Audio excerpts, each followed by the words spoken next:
Hello guys, नमस्कार आणि welcome back to my YouTube channel. तर हिंदू धर्मानुसार आज आपल्या नवीन वर्षाला सुरुवात होत आहे. तर तुम्हा सर्वांना नवीन वर्षाचे खूप खूप शुभेच्छा. असं म्हणलं जाते की आजच्या दिवसापासून एका युगाची सुरुवात झाली होती. म्हणजे या नवीन वर्षाची सुरुवात तर आपण नक्कीच म्हणू शकतो. इंग्लिश वर्षानुसार जरी आपण 1 जानेवारीला न्यू इयर म्हणून सेलिब्रेट करत असलो तरी हिंदू धर्मानुसार नवीन वर्ष हा आजपासून सुरू होतो. तर तुम्हाला सर्वांना नवीन वर्षाच्या खूप खूप शुभेच्छा. हा दिवस आणि येणारा प्रत्येक दिवस तुमचा खूप सुखाचा, आनंदाचा आणि समृद्धीचा जावो हीच ईश्वरचरणी प्रार्थना. तर मी आत्ता थोड्या वेळापूर्वी बाप्पांचं दर्शन घेऊन आली आहे. मी गेले होते दगडूशेठ गणपती मंदिर आणि जस्ट ते दर्शन घेऊन मी आता आली आहे. सेलिब्रेशन तर नाहीये म्हणून म्हणलं ठीक आहे, सुरुवात बाप्पांच्या दर्शनाने करावी आणि बस त्यांना इतकंच मागावं की सर्वांना जिथे आहे तिथे व्यवस्थित ठेवावं. बस इतकी त्यांच्याकडे अपेक्षा. पिलू, नवीन वर्षाच्या खूप खूप शुभेच्छा. तो जस्ट झोपेतनं उठलाय आता.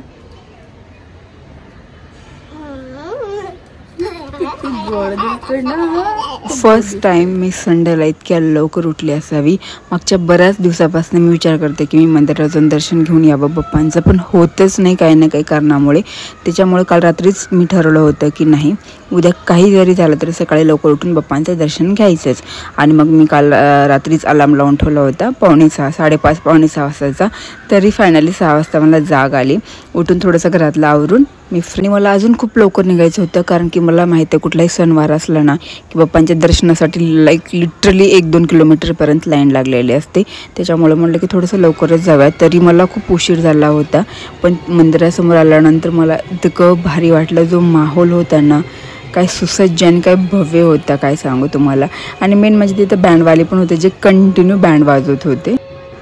मंदिरामध्ये छान पूजा चालू होती, मंत्रोच्चार देखील चालू होते. त्याच्यामुळं ओव्हरऑल खूप भारी वाटत होतं. आणि मी म्हटलं चला आता दर्शनासाठी लाईनमध्ये थांबूयात. आणि मी चालते लिटरली मी 1 किलोमीटरपर्यंत झाले. मग कुठेतरी लाईनचा एंड होता जिथे मी थांबले.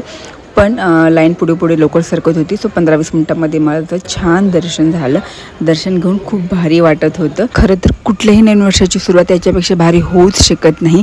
दर्शन झाल्यानंतर बाप्पांचा प्रसाद म्हणून मी मोदक देखील सोबत घेतले. आणि आता वेळ होती बाहेर येऊन डेकोरेशन पाहायची.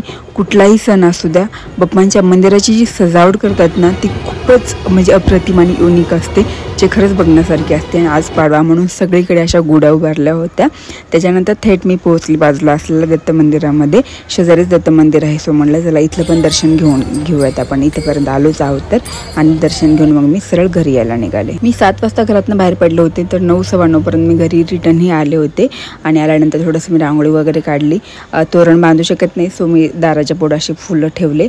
आणि आता मला करायचं होतं ब्रेकफास्ट, कारण की पिल्लू उठला होता. आणि पिल्लू बऱ्याच दिवसापासून माझ्या मागं लागला होता. त्याला खायची होती इडली, आणि त्याला इडली इतकी जास्त आवडते. सो मी त्याला बोललो होते की मी संडेला नक्की करेन. तर मग मी आलेलं मग लगेच लागले ब्रेकफास्टच्या तयारीला, कारण की उठल्या पिल्लूला नाश्ता लागतो. काल रात्री ऑफिसवरनं आल्यानंतर मी तांदूळ भिजायला टाकलं. झोपताना 11-12 वाजता मी ते म्हणजे मिक्सरमधून काढून घेतलं. आणि सकाळपर्यंत पीठ खूप छान असं फुगून आलं होतं. त्याच्यामुळे मी लगेच इडली लावून दिली आणि सोबत मी सांबरही केलं. इडली तर छानच झाली होती, पण सांबर बेस्ट झालं होतं, कारण की त्याच्यामध्ये जो मी मसाला वापरला होता ना तो आम्ही केरळवरनं आणला होता, रस्सम मसाला, जो स्पेशली फक्त सांबरसाठी वगैरे यूज करतात केरळमध्ये. सो त्या मसाल्यामुळे जी चव आली होती ना सांबारला, बापरे, असं वाटत होतं बस पीत बसावं. एक भांडं उतरून मी नाश्त्यासाठी घेतला आम्हा सर्वांसाठी. दुसरं पण लावून दिलं, कमी जास्ती म्हणलं. आणि पिल्लूला तर आवडतं, त्याच्यामुळे तो दर 1 तासांनी इडली खाणार हे मला माहीतच आहे. ब्रेकफास्ट झाल्यानंतर आम्ही थोडा वेळ असंच गॅलरीमध्ये टाइमपास केला.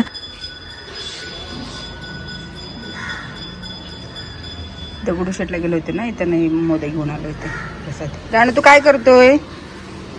इकडे बघ. का बरं? असू दे ना ते. पानं नको तोडू, तू बसून पानं तोडतो छान. हे आमचं गुलाबाचं फूल आहे, जे दिसायला इतकं सुंदर दिसतं आणि ज्याला इतक्या भारी भारी कळा दिसत आहेत, पण माहीत नाही की फुल याला नाही लागत. आणि ते लागलं तरी पण इतकं छोटंसंच असतं ते.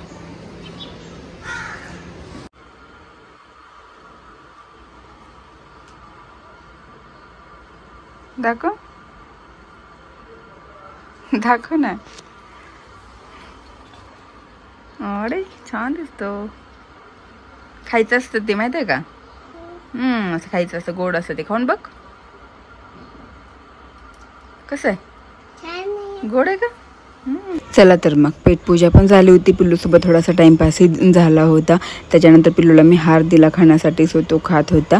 आणि म्हणलं आता थोडंसं किचन वगैरे आवरून घ्यावं. जास्त काही आवरायचं नव्हतं आज, पण मला फ्रीज खूप दिवसापासून आवरायचं होतं. आहूने एका दिवशी आईस्क्रीम आणलं होतं आणि ते आईस्क्रीम मेल्ट होऊन ते पूर्ण फ्रीजमध्ये पसरलं होतं. त्याच्यामुळे पूर्ण फ्रीज खराब झालं होतं. त्याच्यामुळे आज मला मोस्टली फ्रीज क्लीन करून घ्यायचा होता. सो मी सर्व बाहेर काढून सर्व पुसून वगैरे घेतलं.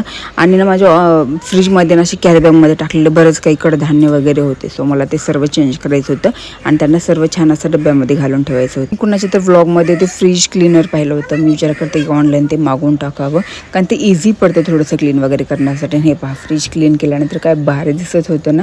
पण हे असं जास्त दिवस राहतच नाही, मला त्या गोष्टीचं जास्त वाटतं. म्हणजे नेक्स्ट संडेला मला अजून हे परत क्लीन करून घ्यावं लागतं. आणि बाहेरचा जो पोर्शन आहे तो तर नेहमीच खराब होत असतो, कारण की स्वयंपाक करताना आपण बऱ्याच वेळा फ्रीज ओपन करतो, बंद करतो. त्याच्यामुळे ते तेलकट हात वगैरे त्याला लागलेले असतात. त्याच्यामुळे मला तेही सारखं क्लीन करून घ्यावं लागतं. सो असा होता आजचा माझा दिवस.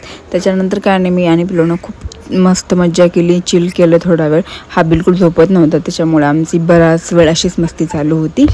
सो चला पिल्लूची मस्ती बघत आणि तेच थांबायचं. बाय बाय, भेटू नेक्स्ट व्लॉगमध्ये.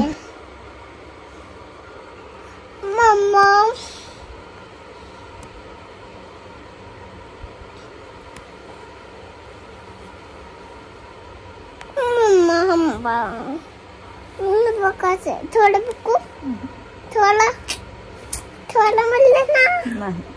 नाही थोडं नाही, थोडं पण नाही, काहीच नाही.